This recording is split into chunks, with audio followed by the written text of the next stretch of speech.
Selamat datang di kanal HRSBK.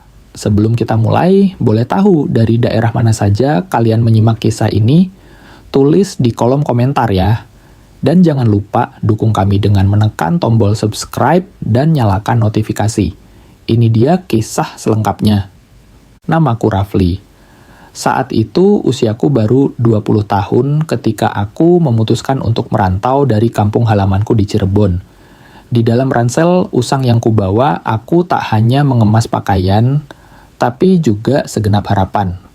Harapan untuk mendapatkan pekerjaan, mengubah nasib keluarga, dan membuat kedua orang tuaku bangga.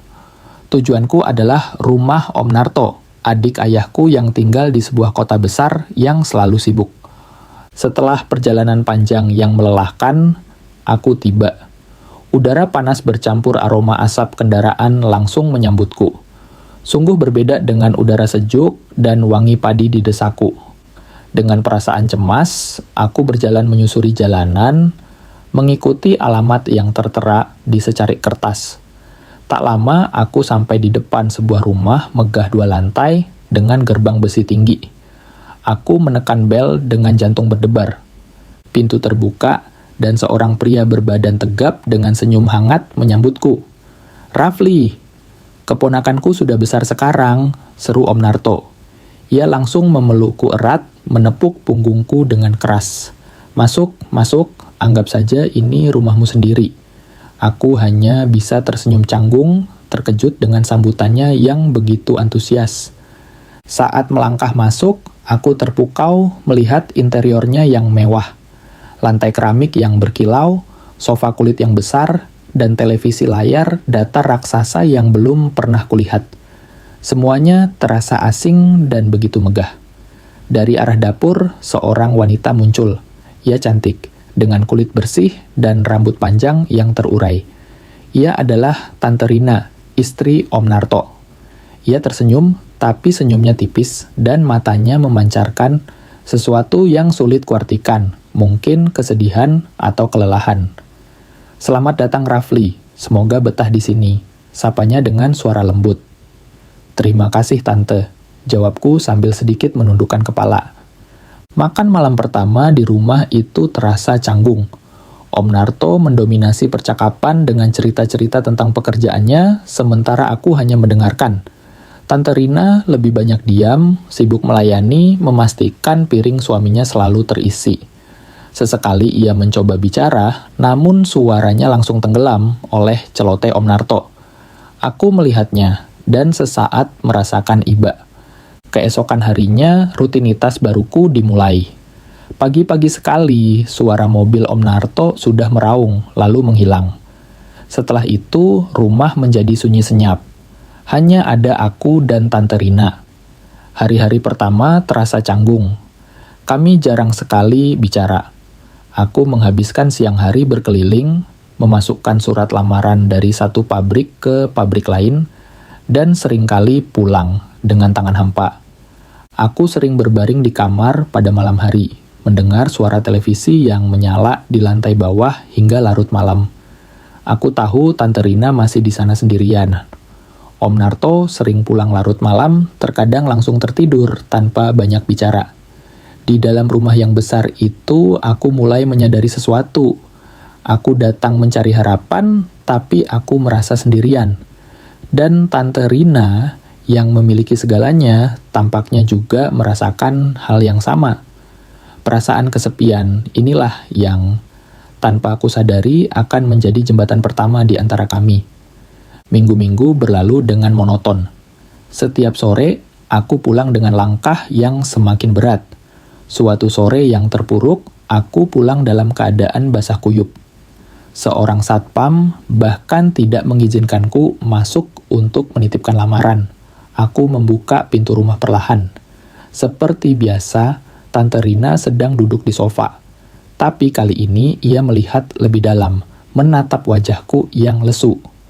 "Belum dapat juga Rafli?" tanyanya lembut. Ada nada simpati yang tulus dalam suaranya. Aku hanya bisa menggeleng. Rasa malu dan putus asa membuat tenggorokanku tercekat. Aku duduk di lantai, menunduk dalam-dalam. Lalu Tante Rina datang meletakkan secangkir teh hangat di sampingku. Jangan menyerah, mencari kerja di kota ini memang sulit. Dulu Mas Narto juga begitu. Untuk pertama kalinya, kami berbicara lebih dari sekadar basa-basi. Aku menceritakan semua kesulitanku hari itu. Ia mendengarkan dengan saksama tanpa memotong atau menghakimi. Saat itu, bebanku terasa sedikit terangkat. Sejak hari itu, dinding es di antara kami mulai mencair. Aku tidak lagi buru-buru masuk ke kamar.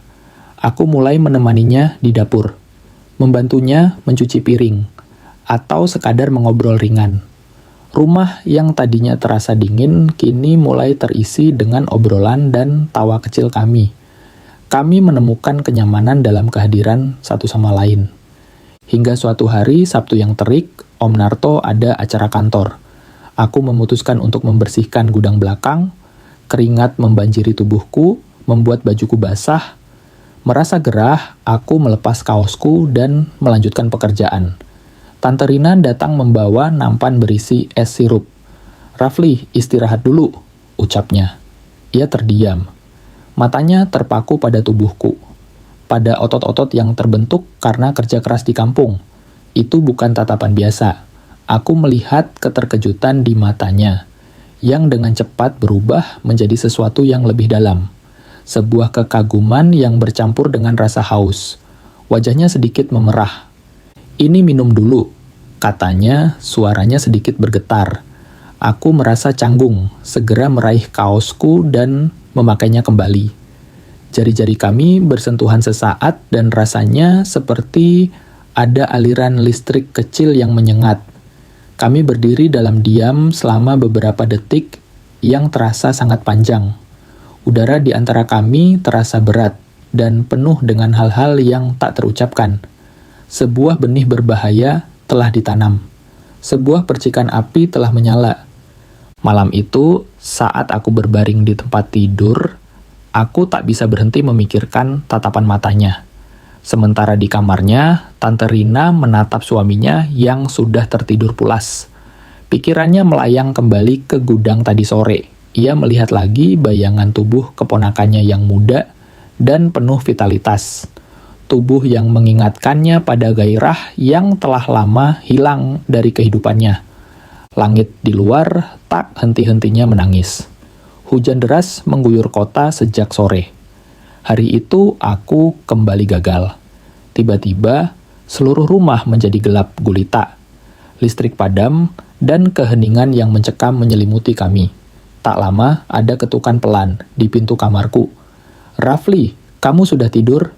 Suara Tante Rina terdengar gemetar. Aku membuka pintu. Ia berdiri di sana, memegang sebuah lilin. Di tangannya yang lain ada 2 cangkir kopi panas. Kami duduk di lantai beralaskan karpet dengan lilin di antara kami. Setelah hening sejenak, ia mulai bicara dengan suara lirih. "Tante kesepian, Rafli." Ia mengaku matanya menatap lilin seolah takut menatapku. Rumah ini bagi Tante adalah sangkar emas yang kosong. Mas Narto pergi sebelum matahari terbit dan pulang saat Tante sudah hampir tertidur. Dia tidak pernah bertanya, "Bagaimana hari Tante?" Dia melihat Tante tapi tidak benar-benar melihat. Aku bisa merasakan kepedihan tulus dari setiap katanya. Aku yang selama ini merasa menjadi beban, tiba-tiba merasa dibutuhkan. Aku juga membalas dengan jujur, "Aku juga merasa kesepian, Tante. Setiap hari aku keluar dengan harapan dan pulang dengan rasa malu." Saat itulah ia menoleh padaku. Matanya yang indah kini berkaca-kaca. Setetes air mata akhirnya jatuh. Aku panik dan didorong oleh sebuah insting untuk menenangkan. Tanganku terulur dan dengan ragu menyentuh punggung tangannya. "Jangan menangis, Tante," bisikku. Ia tidak menarik tangannya. Sebaliknya, jari jemarinya justru menggenggam tanganku dengan erat. Ia mengangkat wajahnya, menatapku lurus ke dalam mataku. Jarak di antara kami terkikis. "Hentikan, Rafli. Ini salah. Dia istri ommu," narasi batinku berteriak. Namun, kehangatan tangannya dan tatapan matanya yang rapuh membungkam suara hatiku. Ia sedikit memajukan wajahnya. sebuah undangan tanpa kata, dan aku, pemuda bodoh yang dibutakan oleh kesepian dan rasa iba, menyambut undangan itu. Di tengah deru hujan dan keheningan rumah yang gelap, di bawah cahaya lilin, kami melintasi batas yang seharusnya abadi dan tak tersentuh. Malam itu, aku tidak hanya mengkhianati omku, aku mengkhianati diriku sendiri. Dan dosa itu terasa begitu manis. Pagi datang membawa cahaya matahari. Aku terbangun dengan perasaan aneh, campuran antara penyesalan dan sebuah kehangatan yang belum pernah kurasakan. Saat aku turun untuk sarapan, suasana di meja makan terasa berbeda. Om Narto sudah berangkat, hanya ada aku dan Tante Rina. Kecanggungan yang dulu ada kini hilang, digantikan oleh sebuah ketegangan yang intim.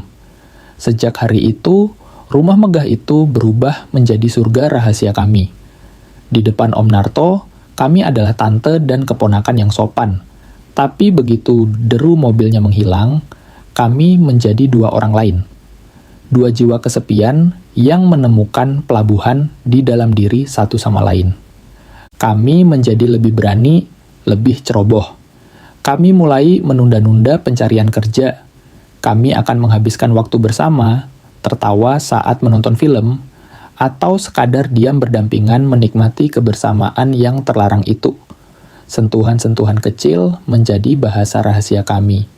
Sebuah usapan ringan di punggung, genggaman tangan singkat di bawah meja makan. Hidupku terasa berwarna lagi, Rafli, bisiknya suatu sore. Aku tersenyum, merasa bangga. Aku merasa menjadi pahlawan bagi wanita yang kesepian. Aku lupa bahwa aku sebenarnya adalah penjahat dalam cerita ini. Namun, surga tidak bertahan selamanya.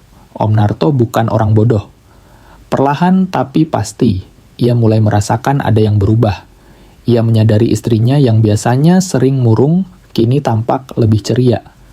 Kecurigaan pertamanya muncul saat ia pulang lebih awal. Ia mendapati aku dan Tante Rina sedang tertawa terbahak-bahak di dapur. Tawa kami begitu lepas, begitu intim. Begitu melihatnya, tawa itu mati seketika.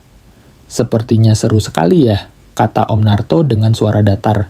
Tapi matanya menatap kami dengan tajam. Sejak saat itu, ia mulai mengawasi. Ia menjadi lebih pendiam, lebih observatif. Puncak kecurigaannya terjadi pada suatu akhir pekan. Dalam kebodohan kami, aku dan Tante Rina pergi menonton bioskop. Kami pergi secara terpisah dan bertemu di sana. Merasa aman karena Om Narto sedang bekerja. Namun, saat ia membereskan cucian kotor, ia menemukan secarik kertas kecil di dalam saku jaket yang kupakai siang itu. Sebuah bukti pembelian 2 tiket bioskop. Ia tahu betul pada jam itu ia sedang banting tulang di pabrik. Ia meremas kertas itu di tangannya. Wajahnya mengeras. Tidak ada lagi keraguan di matanya. Yang ada hanyalah amarah yang membara. Ia tidak mengatakan apa-apa malam itu. Bersikap seperti biasa, bahkan sempat menawariku makan malam. Tapi aku bisa merasakan hawa dingin yang memancar darinya. Malam itu, ia tidak tidur. Pikirannya menyusun sebuah jebakan untuk membuktikan apa yang sudah ia yakini. Ia akan membiarkan kami keluar dari persembunyian. Hanya untuk menghancurkan kami saat kami merasa paling aman. Pagi itu, ketegangan menggantung di udara. Om Narto turun untuk sarapan dengan penampilan yang lebih rapi. Ia membawa sebuah tas travel kecil. Ada tugas mendadak keluar kota, mungkin menginap semalam atau 2 malam, katanya. Kata-katanya meyakinkan, tapi ada sesuatu yang salah. Ia bangkit, memeluk Tante Rina. Jaga rumah baik-baik ya, bisiknya. Lalu ia menoleh padaku. Dan kamu, Rafli, jaga tantemu. Tatapan matanya terasa menusuk, seolah mengandung makna ganda yang mengerikan. Ia berbalik dan berjalan keluar tanpa menoleh lagi. Kami mendengar suara gerbang dibuka, lalu ditutup, diikuti deru mobilnya yang perlahan menjauh. Hening. Aku dan Tante Rina saling berpandangan. Di matanya, aku melihat kilatan kelegaan yang tak bisa disembunyikan. Di dalam hatiku, perasaan yang sama muncul. Kami merasa bebas. Kami lupa bahwa kami sedang berada di rumah milik pria yang baru saja kami khianati. Rasa waspada kami luntur. Kami menjadi lebih berani, lebih ceroboh. Kami duduk bersama di sofa ruang tamu yang besar, di mana potret pernikahan Om Narto dan Tante Rina terpajang besar di dinding. Kami larut dalam dunia kami sendiri, dunia yang dibangun di atas kebohongan dan dosa. Kami tidak tahu, di ujung jalan sebuah mobil terparkir di bawah pohon rindang. Di dalamnya, Om Narto duduk diam, mencengkeram kemudi. Ia tidak pernah pergi ke kota lain. Tas travelnya kosong, matanya tak lepas dari gerbang rumahnya, menunggu dengan kesabaran seekor predator. Setelah menunggu cukup lama, ia akhirnya keluar dari mobil. Ia berjalan perlahan, membuka gerbang dengan kunci cadangannya, lalu membuka pintu depan yang ternyata tidak terkunci. Pintu itu terbuka tanpa suara, dan di sanalah kami. Terlihat jelas dari ambang pintu. Aku dan Tante Rina dalam posisi yang begitu mesra, begitu tak terbantahkan. Waktu seolah berhenti. Suara langkah kaki yang berat membuat kami menoleh serentak. Jantungku serasa berhenti berdetak. Di ambang pintu berdiri Om Narto. Wajahnya adalah topeng amarah, kekecewaan, dan kebencian yang membara. "Bagus sekali," desisnya. Suaranya serak dan penuh getar. Aku dan Tante Rina sontak melompat berdiri, melepaskan diri satu sama lain. Tubuh kami membeku pucat pasi. Tidak ada kata-kata yang bisa keluar dari mulut kami. Kami tertangkap basah. Om Narto berjalan mendekat, berhenti tepat di hadapanku. Plak! Sebuah tamparan yang begitu keras mendarat di pipiku. Aku terhuyung. Ia berbalik ke arah Tante Rina. Plak! Tamparan yang sama kerasnya mendarat di pipi istrinya. Tante Rina terpekik, jatuh terduduk di sofa sambil memegangi pipinya. Air matanya langsung tumpah. "Jadi ini yang kalian lakukan di belakangku, di rumahku sendiri?" Suaranya menggema di seluruh ruangan. Ia menunjuk wajahku dengan jari gemetar. "Kau Rafli, kuberi tumpangan, kuanggap seperti anakku sendiri. Dan ini balasanmu." Ia berlari ke kamarku, kembali, dan melemparkan tasku dengan kasar ke lantai. "Pergi dari sini sekarang juga." Lalu ia menatap Tante Rina dengan jijik. "Dan kau perempuan murahan, angkat kakimu dari rumah ini. Jangan bawa apapun, kecuali pakaian yang melekat di badanmu." Keributan itu membuat beberapa tetangga mulai mengintip dari jendela mereka. Om Narto menyeretku keluar rumah, mendorongku hingga aku jatuh tersungkur di aspal. Tante Rina menyusul di belakang, menangis histeris.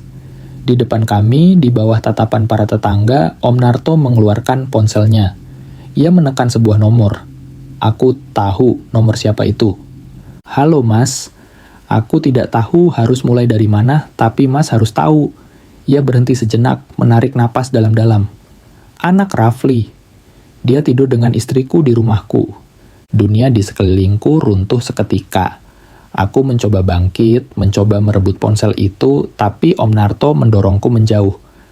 Jangan anggap dia anakmu lagi, Mas. Dan mulai hari ini, jangan pernah anggap aku sebagai adikmu lagi."